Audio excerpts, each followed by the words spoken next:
भाग 2 स्वर्ण लंका का निर्माण और विश्वरवा का चतुर्दान।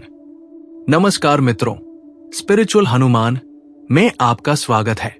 पिछले भाग में आपने देखा कि कैसे कैलाश पर्वत पर माता पार्वती ने अपमान बोध से प्रेरित होकर एक भव्य महल की इच्छा की और भगवान शिव ने अपनी अर्धांगिनी की ये इच्छा पूरी करने का संकल्प लिया।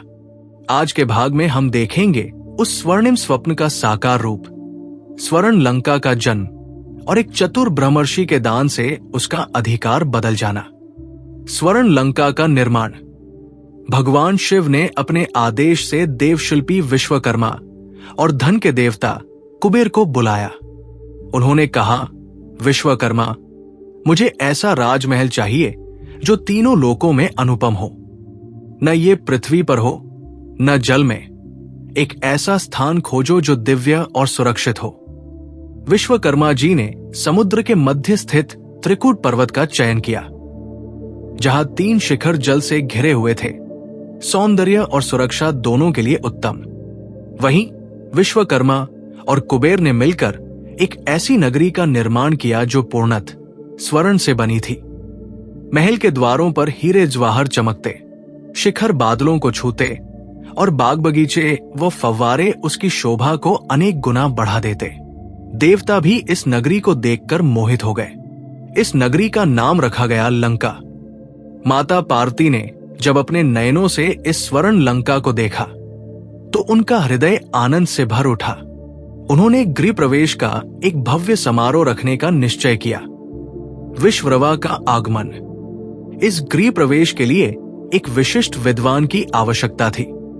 उस समय के महान ऋषियों में से एक थे महामुनि विश्वरवा, जो महर्षि पुलस्त्य के पुत्र थे। उन्हें आमंत्रित किया गया। विश्वरवा जी लंका पहुंचे। जब उन्होंने इस स्वर्णिम नगरी को देखा तो उनके मन में लोभ का बीज अंकुरित हो गया। फिर भी उन्होंने पूरी शुद्ध विधि से गृह प्रवेश पूजा संपन्न की। पूजा के अंत में भगवान शिव ने प्रसन्न होकर विश्वरवा से कहा, ब्रह्मर्षि, हम आपकी विद्वत्ता और सेवा से संतुष्ट हैं। आप जो दक्षिणा चाहें मांग लीजिए। यही वो क्षण था जब विश्वरवा ने अपनी चतुराई दिखाई। लोभ से प्रेरित होकर वे बोले, प्रभु, ये स्वर्ण लंका मुझे दक्षिणा में प्रदान कीजिए। भगवान शिव महादानी हैं, अपने वचन से कभी पीछे नहीं हटते। यद्यपि उन्हें ज्ञात था कि विश्वरवा के मन में लोभ है, फिर भी उन्होंने तथास्तु कहा और स्वर्ण लंका विश्वरवा को दान दे दी। पार्वती जी का शाप। जब माता पार्वती को इस बात का ज्ञान हुआ तो उनका हृदय शोक और क्रोध से भर गया। जो महल उन्होंने अपने स्वप्न और इच्छा से बनवाया था वो अब उनका न रहा। उन्होंने विश्वरवा से कहा, हे लोभी ब्राह्मण, तूने मेरे प्रेम और स्वप्न का अपमान किया है। मैं तुझे शाप देती हूं। तू और तेरा वंश कभी भी इस नगरी का सुख और शांति से भोग नहीं कर पाएगा।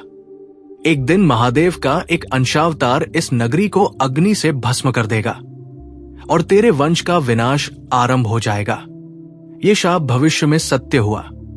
विश्वरवा का पुत्र रावण ने लंका का राज्य ले लिया, किंतु रावण युद्ध में हनुमान जी ने अपनी पूंछ से लंका को जलाकर माता पार्वती के शाप को पूरा किया। लक्ष्मी जी का पश्चाताप। इस घटना के बाद माता लक्ष्मी को भी अपने मजाक पर पश्चाताप हुआ। उन्होंने सोचा कि उनके शब्दों से ही ये विवाद प्रारंभ हुआ, इसलिए वे माता पार्वती के पास आईं, उनका मन शांत करने के लिए और एक नई प्रेरणादायी कथा सुनाने का संकल्प लिया, जो ये सिखाए कि सच्ची संपत्ति क्या है। अगले भाग में हम प्रवेश करेंगे उस कथा में जो एक सेठ और सेठानी के जीवन को सेवा के मंदिर में बदल देती है और जो दुनिया को दिखाती है कि असली धन प्रेम, दया और सेवा में है। मित्रों, यह था हमारी कथा का दूसरा भाग, स्वर्ण लंका का निर्माण और उसके दान की कथा। अगले भाग में हम एक ऐसी कथा आरंभ करेंगे जो आपके हृदय को सेवा और भक्ति के मूल सत्य से परिचित कराएगी।